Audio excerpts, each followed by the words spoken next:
Sosok Mr. Lee Direktur PT Anugerah Abadi Magelang yang ludes terbakar, tak kuasa menahan tangis. PT Anugerah Abadi Magelang AAM saat ini menjadi perbincangan hangat publik usai ludes terbakar.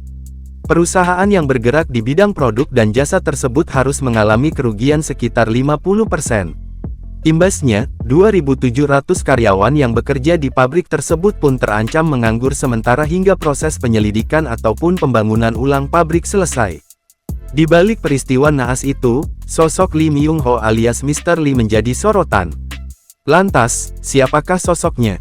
Lee meresmikan PT AAM pada awal tahun 2017 dengan status badan usaha milik dalam negeri (PMDN). Hal ini diketahui dari blogspot resmi PT AAM yang memposting foto pemotongan tumpeng dan peresmian PT AAM oleh Presiden Direktur Mr. Wong Keun-yeol dan Mr. Lee. PT AAM sendiri memproduksi produk seperti kaos, tank top, jaket, hoodie, celana, legging, sweater, bra, polo, del. PT AAM bahkan memperkerjakan karyawan sebanyak 2.700 karyawan.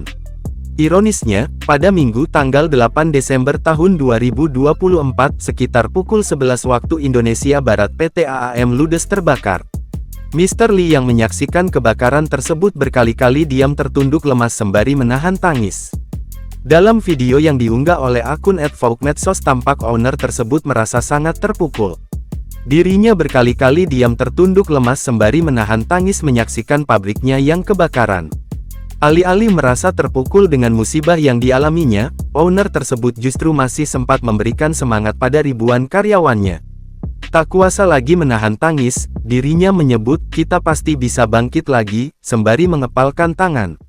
Semangat pantang menyerah owner tersebut pun langsung disambut hangat oleh karyawannya.